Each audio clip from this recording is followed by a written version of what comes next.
Boa tarde, meus irmãos.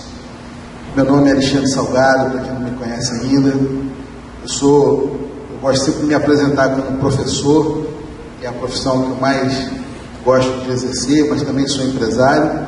Eu sou casado, eu tenho 2 filhas, né?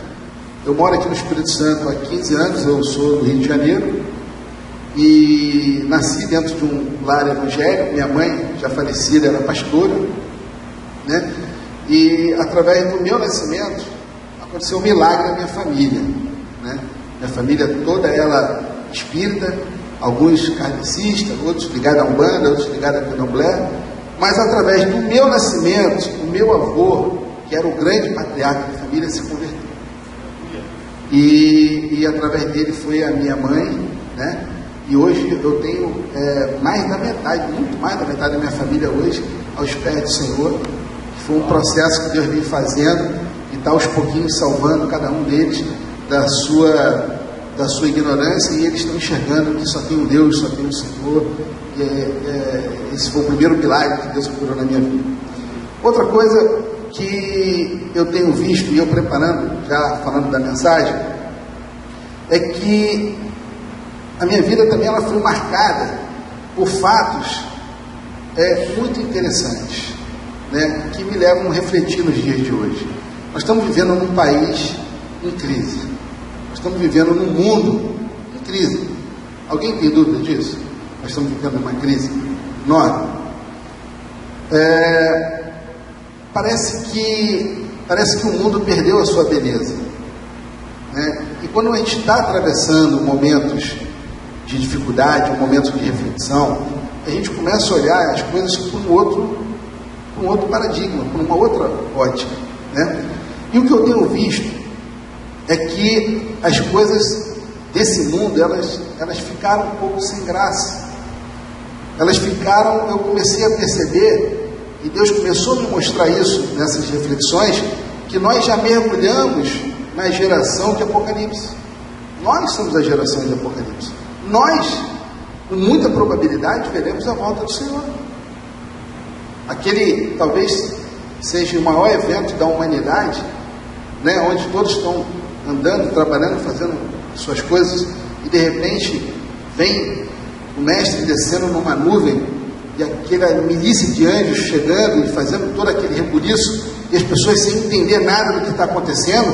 Muitos vão correr para dentro da igreja e clamar a Deus, e a gente está nesse período, porque o mundo nunca foi tão violento como está sendo hoje.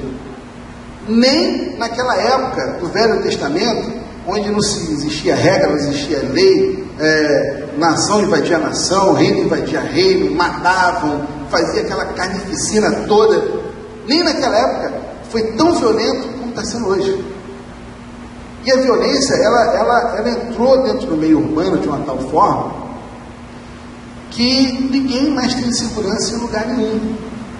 Ou seja, se estabeleceu um caos no nosso mundo. Estabeleceu um caos no nosso mundo. E por que eu estou falando isso? Porque essas coisas, elas podem trazer um extrato como doença, né? A depressão, ela virou um item quase que obrigatório na nossa sociedade, e todo esse caos instaurado gera em nós uma desesperança com relação ao futuro. E eu observo que todo esse desencontro que está acontecendo no mundo, ele também é promovido por algo que se estabeleceu entre nós, dentro da nossa sociedade. Por que nós sofremos tanto com as perdas? Alguém, em algum momento, já fez essa pergunta para si mesmo? Eu estou relatando para vocês, de uma maneira muito simples, aquilo que eu tenho vivido nesses últimos tempos com Deus. Por que sofremos tanto com as coisas? Por que nos desesperamos tanto com as coisas? Por que a gente perde a expectativa de coisas futuras? Porque a gente olha para o cenário atual e a gente olha para a nossa vida, e muitas vezes, né, e é o que está acontecendo hoje no nosso país, nós já batemos 11% de desempregado nesse país, pais de família sem emprego, pessoas sem dinheiro para comprar até comida, alimento. Conversei com um grupo de supermercadistas, ele falou que caiu quase 30% do faturamento da sua rede, 30% de comida.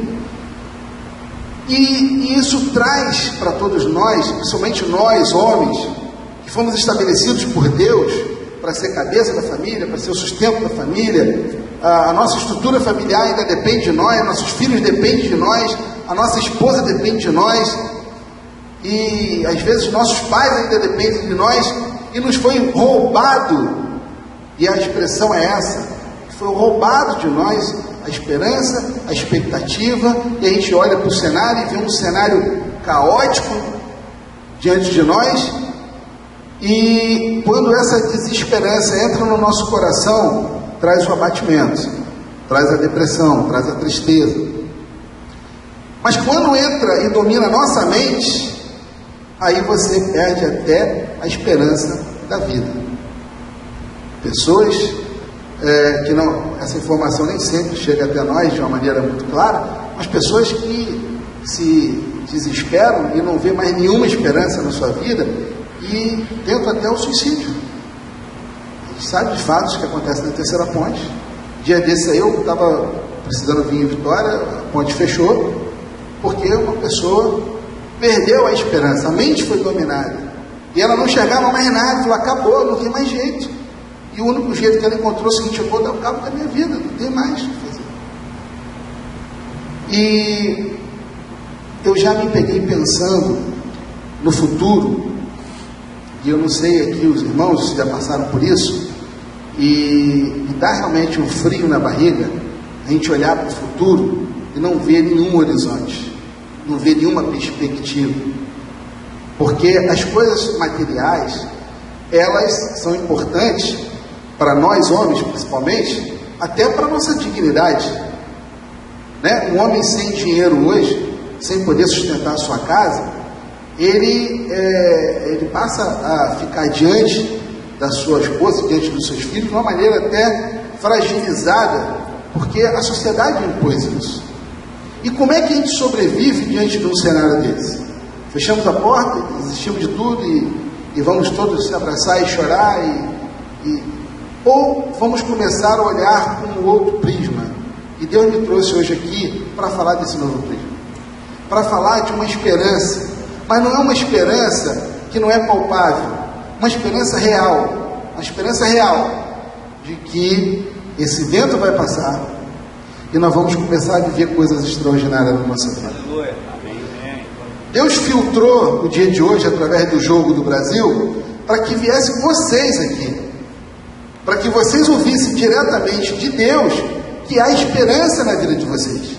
E eu quero, numa fé inteligente hoje, discorrer aqui sobre a Bíblia, para que a gente possa compreender como é que as coisas funcionam, para que nós possamos nos posicionar como guerreiros que somos, para a gente vencer essa guerra. Porque nós lutamos, irmãos, contra um inimigo que nós não vemos. Nós lutamos, irmãos, com um inimigo que está aqui nessa terra há 6.000 anos no mínimo. Ele chegou aqui antes de nós. Ele conhece nós mais do que nós mesmos. Ele já estudou todos os nossos detalhes, sabe exatamente o que vai acontecer se pisar no seu pé, qual é a reação que você vai ter. Ele é muito mais forte do que nós. Ele nos vê, mas nós não conseguimos vê-lo. E somos extremamente previsíveis diante desse cenário. E aí o mundo entra num colapso gigante, e nós que estamos inseridos dentro dessa sociedade começamos a enxergar esse colapso, começamos a ficar presos dentro desse sistema, e ele manifestando todo esse movimento, e nós, como guerreiros de Deus, com todas as armaduras que Deus deu para nós, para vencermos essa guerra, estamos perdendo uma guerra que nós deveríamos vencer.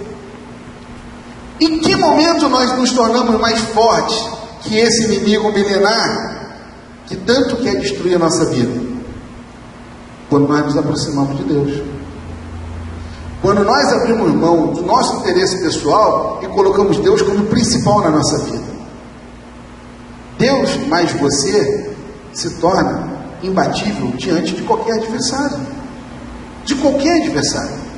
Eu queria que vocês abrissem a Bíblia, por favor. Vamos compreender isso melhor no livro de Gênesis, capítulo 2. E vamos ler do versículo 4 ao versículo 8. Ano passado eu fiz um curso de teologia e foi extraordinário esse curso porque me fez enxergar a Bíblia por uma ótica que eu não conseguia enxergar. E eu confesso para os irmãos que os 3 capítulos que mais me intrigam na Bíblia são os 3 capítulos de Gênesis. Eu acho que tem coisa aqui que meus olhos ainda não foram abertos para enxergar, que vai explicar tudo o que está acontecendo com nós. E aquilo que Deus já me mostrou, eu quero compartilhar com os irmãos. Então vamos lá. Vamos lá, lendo o Gênesis capítulo 2, do 4 ao 8. Esta é a gênese dos céus e da terra quando foram criados, quando o Senhor Deus os criou. Preste atenção, hein? Não havia nenhuma planta do campo na terra, pois ainda nenhuma erva do campo havia brotado, porque o Senhor Deus não fizera chover sobre a terra, e também não havia homem para lavrar o solo. Mas uma neblina subia da terra e regava toda a superfície do solo. Então formou o Senhor Deus ao homem do pó da terra, e lhe soprou-lhe nas narinas o fôlego de vida, e o homem passou a ser alma vivente. E plantou o Senhor Deus um jardim no Éden, na direção do Oriente, e pôs nele o homem que havia formado. Irmão, acompanha comigo nesse pensamento. Vamos começar a compreender esse Deus que nós tanto amamos. Tanto amamos. É impossível para nós, uma mente finita como nossa, compreender uma mente tão infinita como a de Deus. É impossível.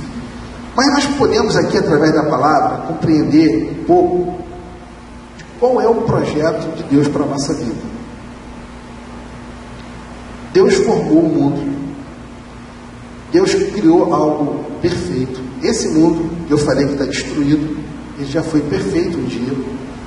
Dentro dessa perfeição, Deus fez um jardim perfeito. Se você quiser depois ler um pouco mais sobre isso, você pode ler o mesmo capítulo, do capítulo 9 até o capítulo 14. Você vai ter uma ideia da perfeição do que era o Éden. Éden era um lugar extraordinário, um jardim criado por Deus. E lá ele pegou o homem e colocou nesse jardim.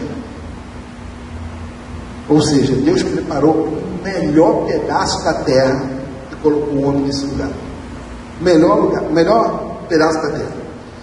E o que Deus esperava que esse homem fizesse nesse melhor pedaço da terra? Vamos continuar lendo no capítulo 2 ainda. E vamos passar por 15 e vamos até o 17. Tomou, pois, o Senhor Deus ao homem e colocou no jardim do Éden. Para quê, gente? Para ou cultivar e ou guardar. E o Senhor Deus lhe deu esta ordem: de toda árvore do jardim comerás livremente, mas da árvore do conhecimento do bem e do mal não comerás, porque no dia que dela comeres, certamente morrerás. Mas algo salta aqui nesse texto. No versículo 15, ele diz que Deus colocou o homem no melhor pedaço da terra que ele criou, num mundo perfeito, sem pecado, sem destruição, onde tudo funcionava bem. Ele colocou o homem nesse jardim e falou assim: cultive e guarde. Deus é de uma palavra só. Vocês concordam comigo? Então, o que Deus espera de você também nesse mundo, e eu vou te mostrar isso na Bíblia, é que você cultive e guarde as coisas que Ele colocar na sua mão, aonde Ele colocar você. Cultivar e guardar seria o quê? Qual é o entendimento que a gente pode ter de cultivar e guardar no Éden? Cabia um homem a dar nome a todas as coisas, a ser o zelador daquele espaço, a ser o gerente daquilo tudo. e usufruir do melhor que aquele lugar poderia dar para ele. Porque a partir do momento que ele é o gerente daquele negócio, determinado por Deus, ele vai cuidar e ele também vai usufruir.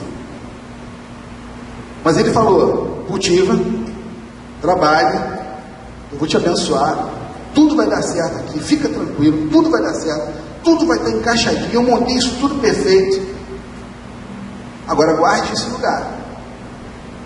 Quando ele pede para guardar, é porque há perigo de ser roubado. Concorda comigo? Então, grava esse texto: cultivar e guardar. Vamos lá para o versículo 3 do capítulo 3, desculpa, do verso 14 ao 24. E aí eu quero, antes de ler esse texto, deixar uma pergunta para vocês, e no final nós vamos responder isso, dizendo o que Deus quer de nós. Por que nós seguimos a Deus? Porque diante de todo esse colapso que está esse mundo, nós continuamos dizendo não para o mundo, dizendo sim para Deus. Abrir mão do jogo de hoje pode ter sido uma tarefa fácil para alguns e difícil para outros, correto? Mas tem coisas nesse mundo que nós abrimos mão por amor a Deus, que não é um jogo de futebol, é muito mais que um jogo de futebol. Por exemplo, eu decidi não adulterar.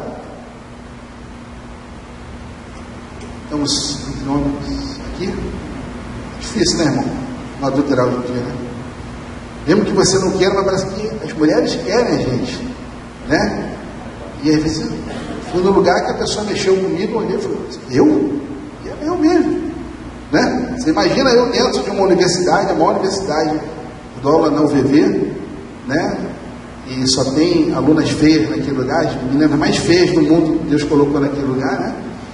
E você escuta história, você vê coisas acontecendo. Então eu decidi andar na fidelidade, eu decidi não roubar. Eu chego na minha casa e deito minha cabeça no travesseiro e durmo com uma paz tranquila, porque todas as coisas que estão dentro da minha casa foram compradas com o suor do rosto, meu, da minha esposa e da minha filha. Eu tenho uma paranoia dentro de mim que eu acho que se um dia eu roubasse e eu comprasse um carro, eu fico pensando assim: se eu andar nesse carro que eu comprei com o dinheiro que foi roubado, vai ter um acidente e eu vou morrer nesse carro. Mas eu decidi abrir mão dos prazeres, qualquer prazer ou qualquer vantagem ilegal que esse mundo fosse me dar, por amor a Deus. Eu li, uma certa vez, estudando a Bíblia, em Mateus 25, e aí eu vi assim, eu vi Jesus perto de ser crucificado, muito angustiado, e o coração angustiado é um coração verdadeiro, extremamente verdadeiro, fala coisas que você normalmente não fala, e Jesus falou como seriam os últimos dias, e ele disse que nos últimos dias teria um julgamento, e ele iria separar as ovelhas dos cabritos, e aí ele fala assim: você, vem para a minha direita. Aí você que vai na direita vai perguntar assim: Senhor, o que eu fiz para merecer ser aprovado? Aí ele falava assim: eu tive sede, você me deu de beber; eu tive fome, você me deste de comer; eu estive doente, que foi me visitar.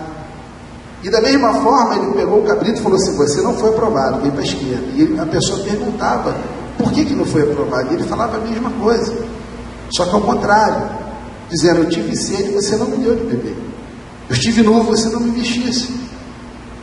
E aí eu comecei a perceber que se eu não compactuar com as coisas desse mundo, com os prazeres que esse mundo me oferece, se eu não abrir mão disso, eu não vou ser merecedor de ser aprovado por Deus.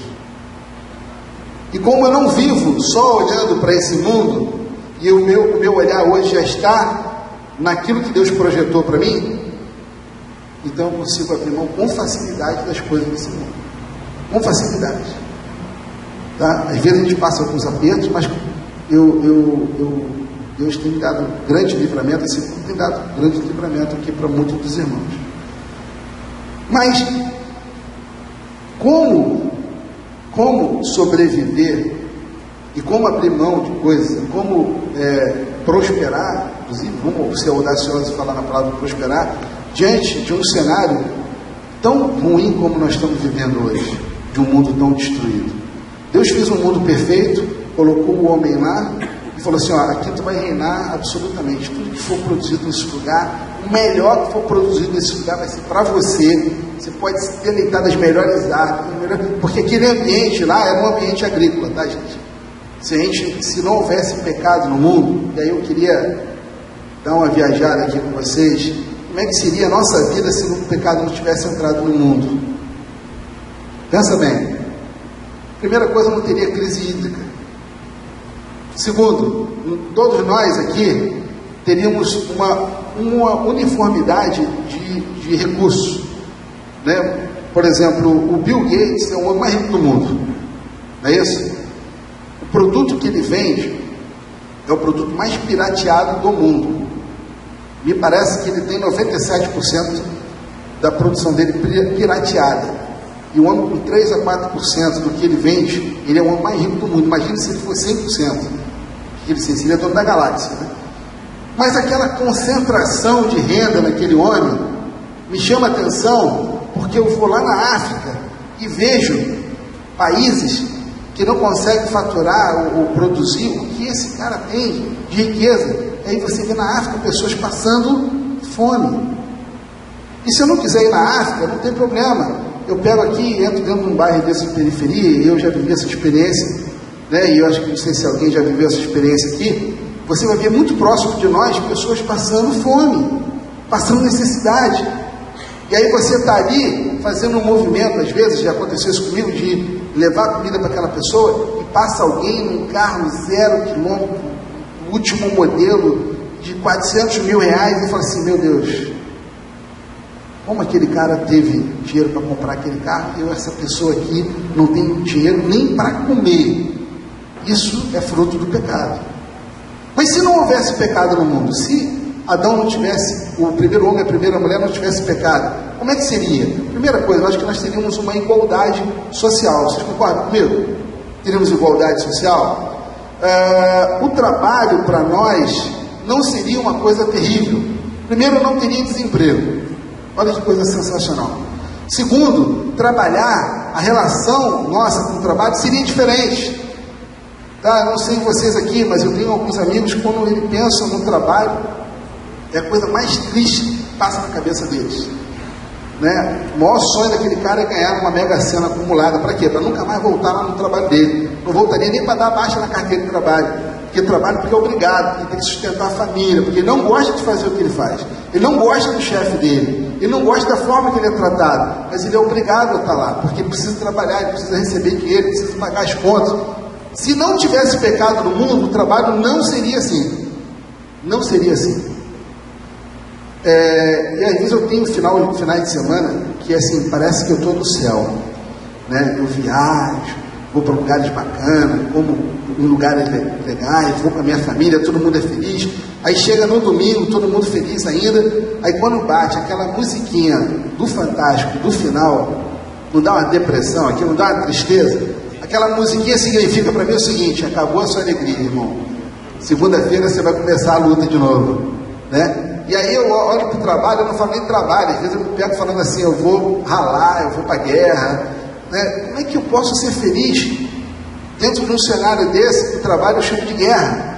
Mas se não houvesse pecado, se eu tivesse aqui ainda, nessa parte que eu li com os irmãos, do capítulo 2, do versículo 4 do 4 até o 8, o trabalho seria algo sensacional. Então hoje é sábado, amanhã seria domingo, segunda-feira seria legal também, terça-feira seria bacana, quarta-feira a gente ia fazer churrasco, quinta-feira nós iríamos todo mundo trabalhar, e a nossa vida seria uma festa. Não dá nem para imaginar algo desse. Vocês conseguem imaginar um ambiente desse? Difícil, né? Nós nasceríamos de forma diferente. Não teria aquele drama para nascer, a mulher não ia sofrer tanto para ter seu filho, todos nasceriam de parto normal. Sabe, tudo ia ser sensacional. Com a tecnologia que entrou no mundo, tudo ia ser perfeito, ia ser algo sem desespero, ninguém ia morrer no nascimento. Eu li ainda há pouco no jornal, foi de ontem, parece, que nasceu um neném aqui em Vitória. Vocês já acompanharam isso? A mãe estava morta, teve morte cerebral, manteram ela viva por aparelho para acabar a gestação e nascer a criança. Isso não existiria entre nós. Não existiria entre nós. A morte não existiria entre nós. Olha que coisa incrível. Quando eu estava preparando essa palavra ontem, 2 horas da manhã eu estava revisando ela. Hoje, 6 horas da manhã, eu acordei para dar mais uma lida. E eu falei assim, meu Deus, quantas pessoas queridas já morreram? E elas não iriam morrer. Estariam aqui comigo. Minha mãe estaria comigo. Meu pai estaria comigo. Minha avó querida estaria comigo. Tanta gente bacana estaria comigo, né? O sistema financeiro não ia dominar a gente, porque o mundo seria perfeito, porque não teria pecado.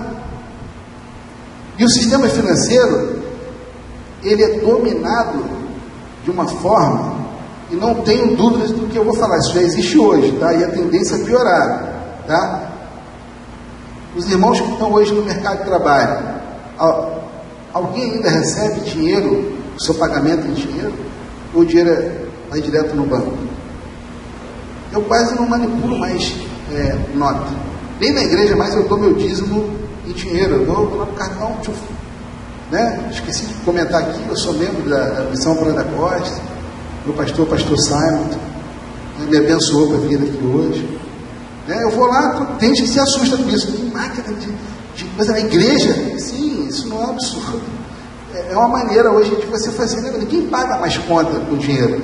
Um dia eu fui num restaurante, dei dinheiro, o cara não tinha troco para me dar, quase o cara me liberou de pagar aquele negócio, ele até se assustou de dinheiro, eu falei assim, dinheiro, porque quase 5% das contas você paga eletronicamente, então você não vê mais o dinheiro em espécie, e esse sistema financeiro é dominado por um sistema eletrônico, e se você está fora disso, meu irmão, se teu nome está sujo na praça com dívida, quantas restrições são colocadas para você? Você não consegue mais abrir conta no banco. E quem não tem conta no banco, como é que sobrevive hoje? Né? O cara quer fazer um pagamento para você, me dá sua conta aí. Bem, não posso. Porque se entrar dinheiro na minha conta, eu já estou devedor, eu nem vejo o dinheiro, porque ele vai lá e já pega. Outra coisa, essas pessoas que sobrevivem no mercado financeiro, elas vivem mais da desgraça do que do sucesso. Ou seja, me parece que eles ficam lá torcendo para você atrasar a fatura do cartão de crédito, que eles ganham muito mais dinheiro com isso. Se você pagar em dia, você é só um cliente, mas se você pagar atrasado, você é o cliente. E quanto mais atrasado, melhor você é como cliente, que ele vai te cobrar uns juros de mais de 100% ao ano, muito mais, acho que tem 300% ao ano, não sei, é o juro mais alto do mundo. Gente, isso é uma prisão diabólica. Mas se o mundo fosse perfeito, não tivesse entrado o pecado no mundo, olha, nós não teríamos problema com dinheiro. Não teríamos problema com dinheiro. Sabe como é que nós seríamos? Vamos dar uma viajada aqui. Nós iríamos identificar aqui, irmão, quem não tem casa ainda própria. Aí o irmão ia levantar a mão, todos nós iríamos fazer uma transferência online na hora, para a conta do irmão, e amanhã esse irmão estaria com essa casa comprada, e ninguém ficaria com problema de dinheiro, porque não entrou o pecado no mundo. Então o sistema ia ser perfeito, um sistema de Deus, criado por Deus, administrado por Deus. Dá para imaginar um mundo sem morte? Um sistema financeiro perfeito, uma relação de trabalho maravilhosa, né? Maravilhosa. Nós nasceríamos todos de forma perfeita, não nasceríamos em pecado. Deus projetou isso para nós. Até o versículo 8, foi isso que Deus projetou para nós. Aliás, até o versículo 17. Agora vamos lá, capítulo 3, de 14 ao 24. Do 14 ao 24, diz assim: Então o Senhor disse à serpente, já tinha entrado o pecado no mundo: Visto que fizeste isso, maldita és entre todos os animais domésticos, és entre todos os animais selváticos, rastejarás sobre o teu ventre e comerá o pó todos os dias da tua vida. Porém, inimizade entre ti e a mulher, entre a tua descendência e o seu descendente. Este te ferirá a cabeça e tu e ferirás o calcanhar. Já aqui está Deus falando que haveria uma confusão nesse mundo aqui. Desentendimento entre partes aqui, que isso iria piorar depois desse momento. E a mulher disse: multiplicarei sobre modo os sofrimentos da tua gravidez. Em meio de dores dará luz filhos, e o teu desejo será para o teu marido, e ele te governará. Creio que muitas mulheres feministas às vezes deixam de chegar ao Senhor por causa disso aqui. Elas nunca vão aceitar isso. Nunca vão aceitar. E aí gera essa enormidade de conflito que a gente vê dentro dos lares, das casas, nesse mundo que entrou o pecado. E Adão disse: visto que atendeste a voz de tua mulher e comeste da árvore que eu te ordenei que não comesse, maldita é a terra por tua causa.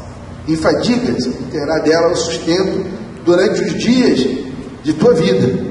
Ela produzirá também cardos e abrolhos, ou seja, plantas com espinhos, e tu comerás a erva do campo. Bem, aqui já está dizendo que o homem não iria comer mais o melhor da terra. Vai comer erva, vai comer capim.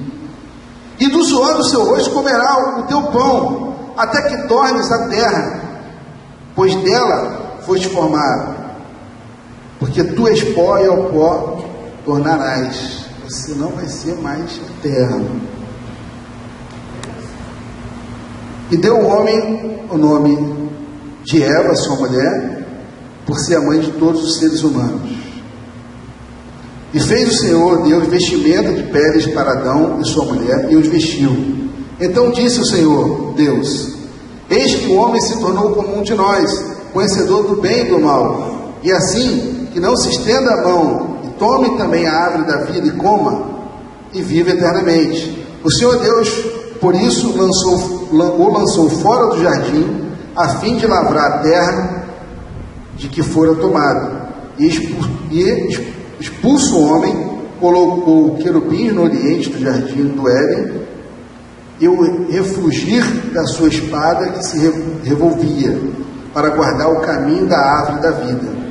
Ou seja, entrou o pecado, Deus tirou o homem daquele lugar perfeito e falou assim: você não pode mais ficar aqui.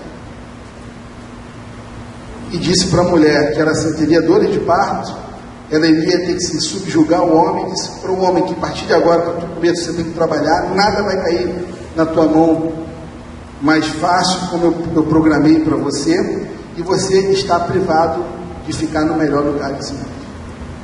Bem, estamos dentro do mundo, dentro de um cenário que tem um homem, existe Satanás e todos os seus demônios, e existe também Deus com os seus anjos. Satanás veio para essa terra para destruir. Jesus, quando andou aqui, disse que ele é destruição e destruição. Ele veio só para matar, roubar e destruir. E desde esse dia aqui, ele não parou mais de destruir o mundo, até chegar o dia de hoje. E aí eu quero que vocês lembrem do que eu falei no início. Como é que está o nosso mundo hoje? O que nós podemos dizer que nesse mundo tenha um grande prazer para nós? Eu acompanhando esse escândalo de roubo que teve na Petrobras, esse que a gente está acompanhando lá em Brasília, por que esses homens estão roubando? O que eles estão fazendo com esse dinheiro?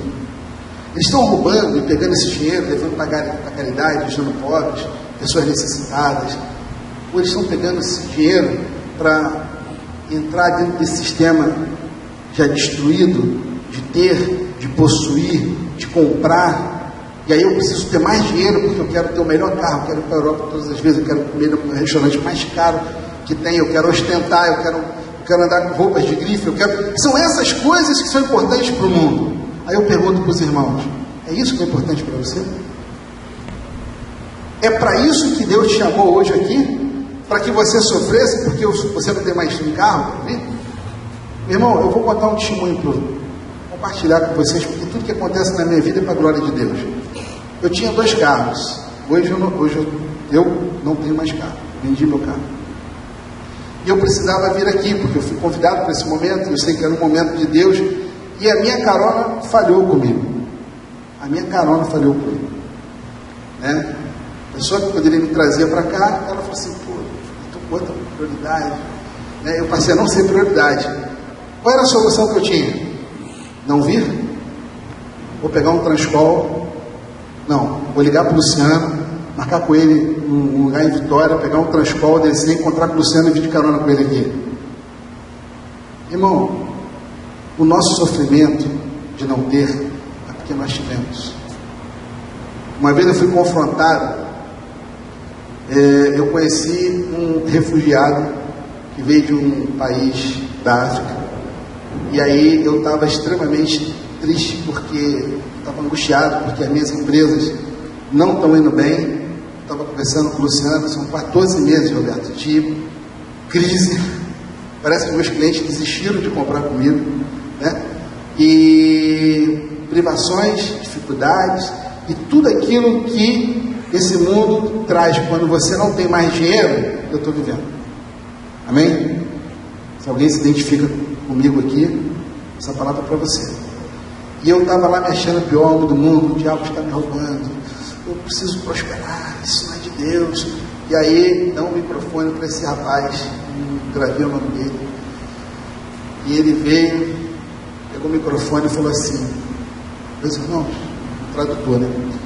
Ontem, estava na minha casa, tinha uma casa boa, meus pais são comerciantes lá no meu país, nós somos uma família rica, e sempre tive tudo, estudei das melhores escolas, sou formado, sou professor, sou empresário, comecei a me identificar com o cara.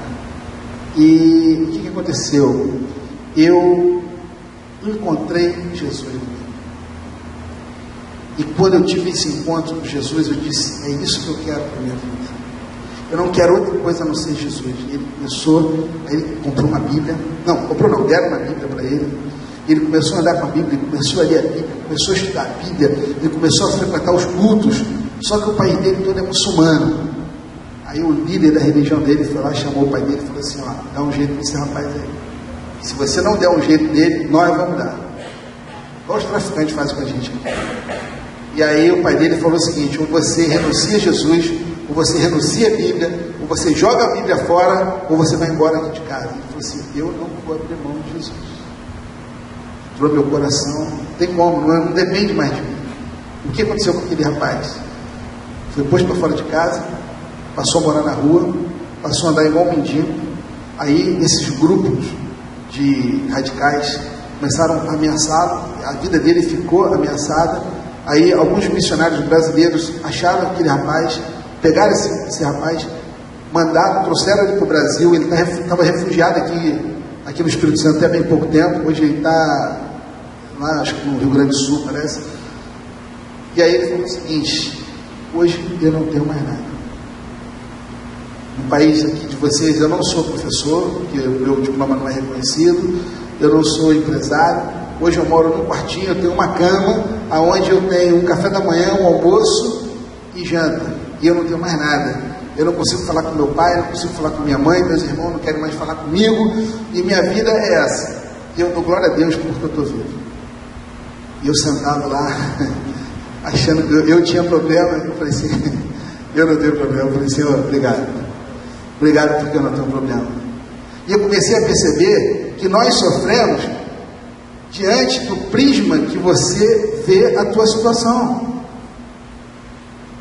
Eu estava achando porque eu vendi o meu carro, eu estava em desgraça, e aquele rapaz perdeu a família dele inteira, ele está fora do país dele, ele está num país estrangeiro que não fala a língua dele, a vida dele está toda mexida. Quem é que tem problema? Eu? Com esse rapaz? Como é que Deus olha uma situação dessa? E a história dele não é mais terrível. Se os irmãos tiverem curiosidade, eu vou dar um link aqui, o link que você entra no YouTube, digita lá Mohamed ou Arão e escuta essa palavra do pastor Mário Freitas. O pastor Mário Freitas vai contar a história do Mohamed, um cara que sofreu todas as violências que você possa imaginar.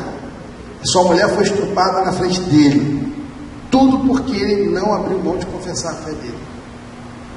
E pegaram ele, pegaram a família dele, conseguiram levar para outro país. Primeiro levou a filha, depois levou a mulher, separou a família. E o cara viveu aquele drama todo. E aí eu pergunto, quem é que tem problema nesse mundo? Sou eu ou são esses caras que estão sofrendo agora?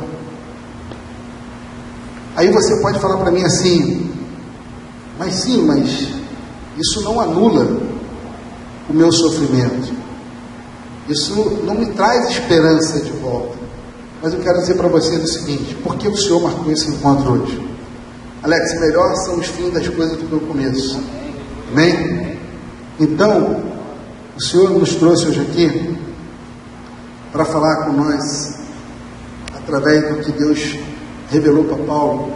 E lá em Romanos 4, não precisa ir lá, e ele diz o seguinte: justificados estamos pela fé.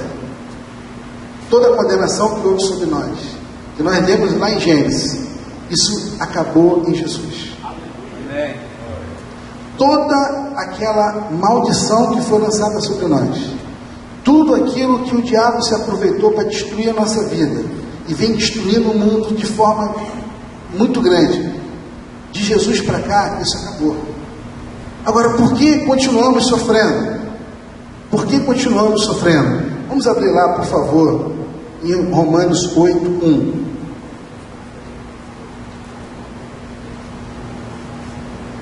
E aí eu já estou indo para o final da palavra.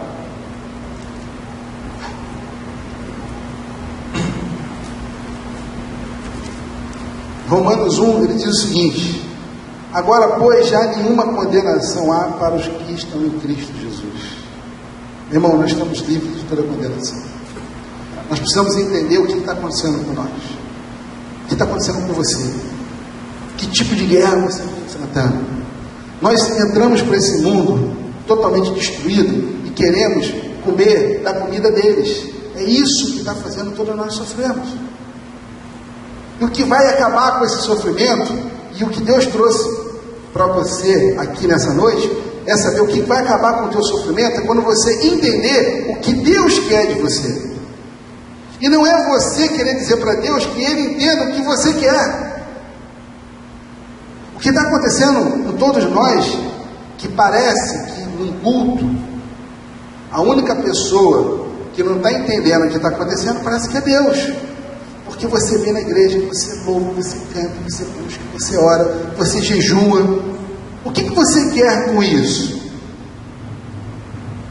Você quer dizer para Deus o seguinte: Deus, esse mundo aqui é bacana, ele é legal, o diabo está aí, eu não quero nada com o diabo não, mas eu quero as coisas que ele tem.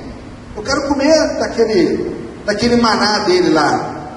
E o Senhor não está conseguindo compreender essas coisas, porque eu preciso de dinheiro, eu preciso ser rico, eu preciso morar na Ilha do Boi, eu preciso ter o melhor carro, eu só vou ser feliz se eu tiver R$1 milhão na minha conta. Meus filhos só vão me respeitar se eu for importante. A minha mulher só vai me amar se eu poder programar e dar para ela todas as melhores viagens do mundo. Será que é isso que nós estamos tentando convencer a Deus com nossa busca? Quando nós sentamos e oramos e choramos diante de Deus, e eu faço isso várias vezes, eu não vou dar conta desse negócio. Eu estou querendo dizer o que para Deus? Para do que você está fazendo e faz o que eu estou querendo. O que você quer, Alexandre? Eu vou falar. Estou precisando de um carro novo. Não está ficando andando de carona não. Minha carona não é fiel a mim não. Aí me deixou na mão hoje. Certo? Eu preciso pagar minhas contas. Meu saldo do banco está negativo. Não dá para ficar com saldo negativo não. Entendeu? Eu preciso pagar, eu preciso mudar de onde eu estou morando. Eu moro num lugar legal, mas eu quero morar. Se eu puder morar na areia da praia, eu moro de frente, mas eu quero morar na areia da praia. Entendeu, Deus? É isso que eu quero. Se eu tiver essas coisas, eu estou feliz, eu estou tranquilo. Dá para você entender, Deus, que é isso que eu quero? É por isso que eu venho na igreja? É por isso que eu estou triste, estou deprimido? É por isso que às vezes eu quero tirar a minha vida? Porque eu quero essas coisas que são do mundo. E Deus está te trazendo aqui para te dizer o seguinte: Deus filtrou esse dia, selecionou o grupo dele para dizer o seguinte: não é o que você quer, é o que eu quero. Aleluia. Você vai ser feliz quando você entender, e você tem que entender hoje que não é o que você quer, é o que eu quero. Sabe por quê, meu irmão? Se Deus fizer assim, ó, tudo acontece na sua vida. Aleluia. Basta uma palavra de Deus. Basta uma palavra de Deus. Irmão, ninguém aqui sofreu como Jó. Jó, no mesmo dia, no mesmo instante, ele faliu e perdeu 10 filhos. Só quem sepultou os filhos aqui vai entender o que Jó passou. Ok? Ele não enterrou um filho, não. Ele foi sepultar 10. Você consegue enxergar? Ou você já conheceu alguém que sepultou 10 filhos de uma vez? E o cara perdeu tudo. Estava lá comendo e falou: ó, você é um desastre, você perdeu tudo. Tudo, você é pobre, Jó. Você é pobre. Você falar para um cara que é pobre, que ele é pobre, ele vai rir da sua cara. Agora falar com um cara que é rico, que agora ele é pobre, e ele está se recuperando desse negócio, fala: Jó, sabe teus filhos, cara, morreram, todos eles morreram. Como? Morreu, cara? Morreu, não sei como. O cara lá tudo, o cara morreu. E o que está acontecendo na sua vida que está te deprimindo tanto? Será que você perdeu o seu emprego? É isso que está te deprimindo? Essas são as dívidas que estão te incomodando? A dívida do banco? A pessoa te ligando toda hora, ó. Aí você cai na besteira de dar o nome de um amigo, né? Aí o banco não liga para você, porque você não atende mais, aí liga para o seu amigo, aí seu amigo liga para o seu banco, me ligou, está devendo, não. É isso? Você está preocupado porque as pessoas estão comentando de você? Olha lá, tá vendo, cara? Era isso. É isso que está te deprimindo? É isso? Meu irmão, hoje nós temos que entender que nós não queremos mais comer esse maná desse mundo. Se você tiver que ser rico nesse mundo, você vai ter que comer da mão de Deus. Se Deus tiver projeto para você ter uma lancha, meu irmão, botar no Yacht Club, porque Ele quer estar ali, você na lancha pregando para aqueles ricos que não conhecem o Senhor. Não é para o teu deleite, não. Se você tiver que ser alguém ou algo nesse mundo, Deus vai fazer você ser, não para o teu belo prazer, mas porque Ele quer te usar para falar para alguém. Ok? Então vamos desistir dessa coisa de querer o maná dessa terra. E vamos entender o que Deus quer de nós nesse mundo. Irmão, para finalizar, eu quero que vocês abram, por favor, em 2 Timóteo 3, 9. Irmão, não espere nada desse mundo. Não sofra mais por esse mundo, por favor. Não foi esse mundo que Deus fez. Não foi isso que Deus preparou para nós. Esse aqui não é o Éden que Deus preparou para nós. Olha bem, Deus tem um amor tão grande por nós, mas tão grande por nós, que Ele falou o seguinte: Ele sabia que o diabo ia vir feroz para destruir esse mundo. Destruiu. Tem coisa boa nesse mundo? Tem. Mas tem tanta coisa ruim para gerar essa coisa boa, que você fica pensando assim, até que ponto vale a pena uma coisa para outra, né? Quando você tem, você acha tudo maravilhoso, mas no dia que você tem, o que tem para um, tem para outro? Porque um é rico demais, o outro é pobre demais. Porque o cara, uma vez eu estava conversando com um amigo, eu falei assim: rapaz, que problema, que houve? No prédio só tem 4 vagas na garagem de carro, eu tenho 5 carros. Bom, acabei de vender o meu. Tem uma garagem lá em casa, lá tem 2 garagens lá em casa, tem uma vaga lá, você não quer? Né? Quer deixar um carro lá? Né? São essas coisas que fazem a gente sofrer. Porque, sabe, se você pegar lá Asaf, os Salmos, ele falando: Deus, imaginando, eu já fiz isso. Deus, eu te sirvo, eu te amo, cara, tu fiel. E o cara é bandido, lá do Cunha, tá indo lá na França com a mulher dele, também vai ser preso agora. Mas assim, quantos perversos que te conhecem, que tem as coisas que você queria? É essa vida que eu queria, Deus. É isso aqui que eu quero. E Deus falou assim: mas não é isso que eu quero para você. Amém. Te preparei para isso. Te preparei para isso. Eu preparei um lugar. Gente, vocês conseguem imaginar o que é o céu? Durante anos da minha vida, eu imaginei o céu assim, um lugar branquinho, Deus no trono, bacana, né? Aqueles anjinhos de harpa. Você sabe essa piada? Já contaram essa piada do cara que foi para o céu? E aí falaram assim, ó, vai lá no inferno primeiro, já conheceu, né? E aí ele foi no inferno, chegou lá, abriu um gramado, gente jogando golfe, churrasco, mulherada. Isso aqui é o inferno. Eu falei assim, o céu só tem aqueles anjinhos, aquele negócio chato. Eu quero inferno. O diabo falou assim, rapaz, enganaram você. O inferno não é ruim não. E eu também não sou tão ruim assim não. Aí ele pegou o elevador, subiu no céu e falou, ó, eu quero ir para o inferno. Falou, se você for lá, não pode voltar, hein? Não, estou seguro, não para o inferno. Ele desceu, que abriu o elevador, ficou com escuridão, botou a cabeça lá de fora, o diabo já deu um tapa na cabeça dele. Pá! Que isso, rapaz? O diabo, sou eu, rapaz, teu amigo, tive aqui ontem. Falei assim, irmão, ontem eu estava em campanha. Agora que eu te conquistei, o inferno é esse aqui, ó. Ele abriu mão. Irmão, sabe como é que eu imagino o céu? O melhor, um lugar extraordinário. Olha aqui, um lugar perfeito. Entendeu? Um lugar que todo mundo vai ter casa própria.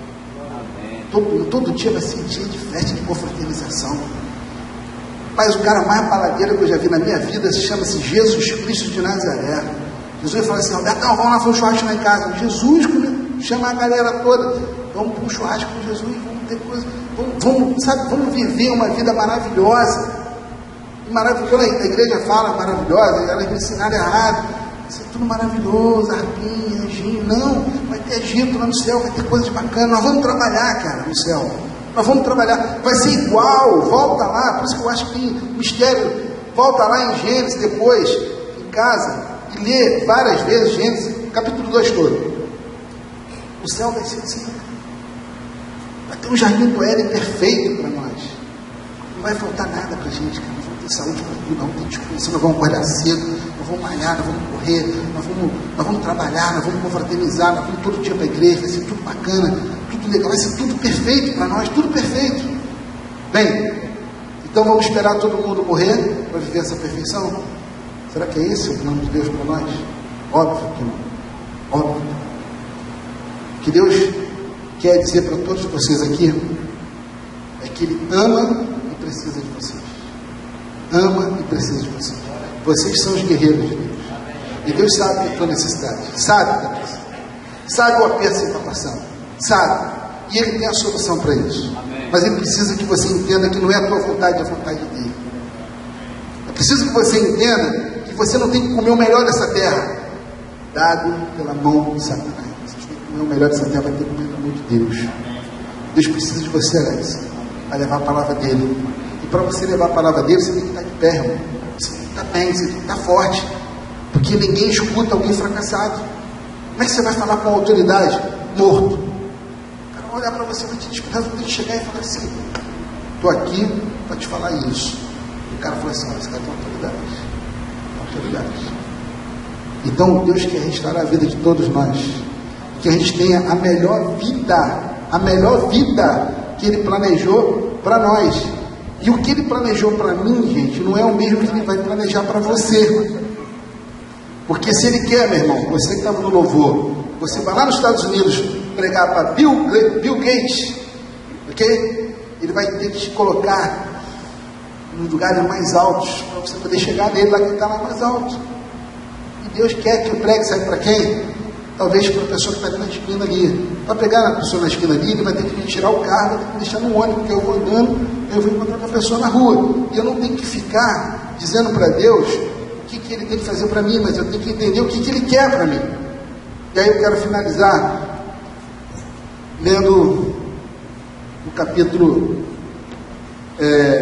3 de 2 Timóteo, de 1 a 9, para que a gente possa entender e ter uma estratégia. Deus hoje vai dar uma estratégia para vocês e para todos nós, para que possamos compreender qual é a perfeita e boa vontade do Senhor para nossas vidas, para que a gente possa sobreviver nesse dia mau. E aí eu quero dizer para vocês o seguinte, está lá: sabe, porém, isto, nos últimos dias, nossos dias, sobrevirão tempos difíceis, pois os homens serão egoístas, avarentos, jactanciosos, arrogantes, blasfemadores, desobedientes aos pais, ingratos, irreverentes, desafeiçoados, implacáveis, caluniadores, sem domínio de si, cruéis, inimigos do bem, traidores, atrevidos, enfatuados, mais amigos dos prazeres que amigos de Deus,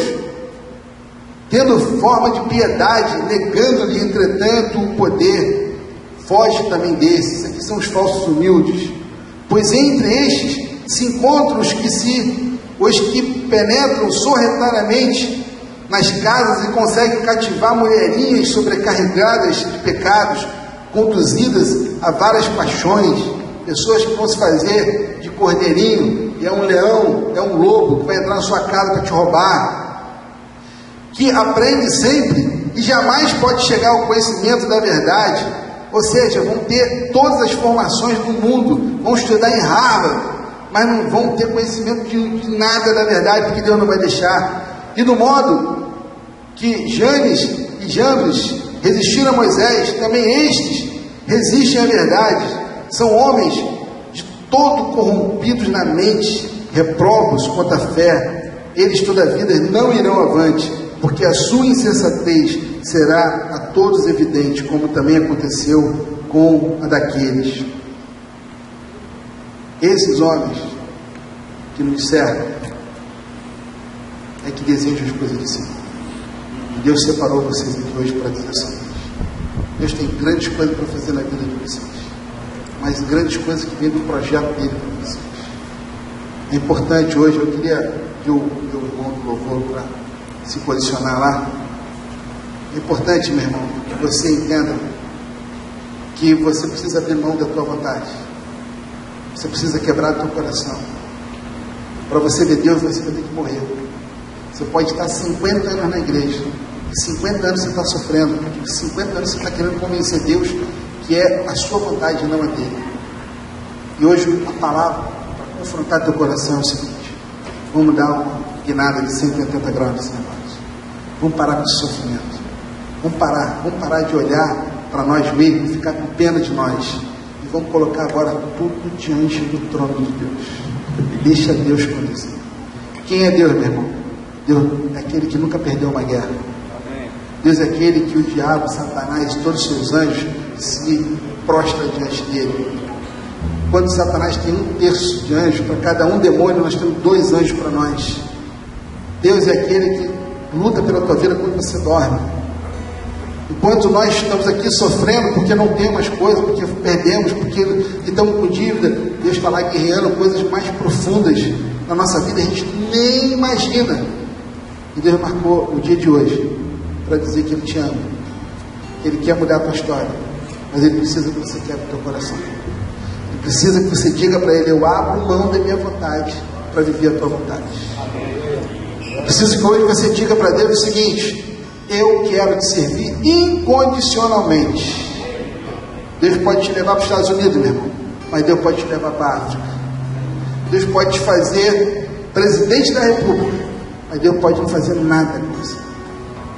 E aonde você for, estiver encaixado, você vai representar, mas você vai ser o guerreiro de Deus. Você vai ser o guerreiro de Deus.